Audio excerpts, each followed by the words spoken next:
My name is Nikhita Panjnani. I'm an English major and I'm minoring in creative writing and theater. And my hometown is Edmond, Oklahoma. I loved Bollywood and I would ask my parents to put them on a loop, singing along and dancing along and getting lost not just in the music and the dance, but the story that it was telling.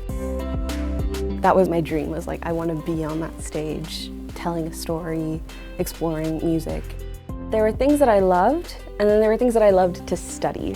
I very quickly learned that I don't love to study music, but when it comes to being in a classroom, English is where my heart is.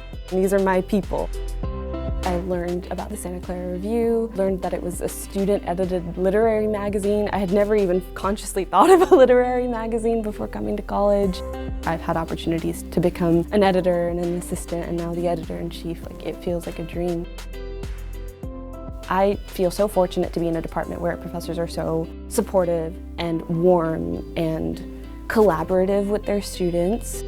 Working with Dr. Harris as her assistant while she was releasing her first book, there was no barrier of, oh, I'm the author, you're my assistant, I'm gonna barricade you from accessing these things. It was no, here is my Instagram account, let's figure this out together. Here's my new writing, what do you think of it?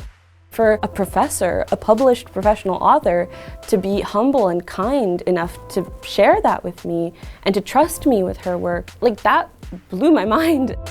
It's the kind of school where you can walk into a classroom and make eye contact with every person in the room and connect with every person in the room. And the professor's going to remember you and they're going to care about you. They're going to prioritize your education as much as you prioritize your education.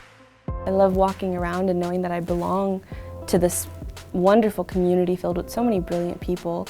Everything I have accomplished has been possible because of the people here.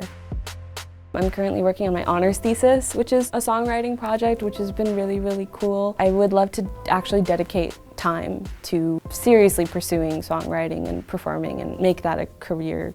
That has always been my dream and I've never really made significant time for it. Education has always been so important to me. I want to celebrate everything I have accomplished until now and celebrate the talent that I know I'm capable of and see where that goes.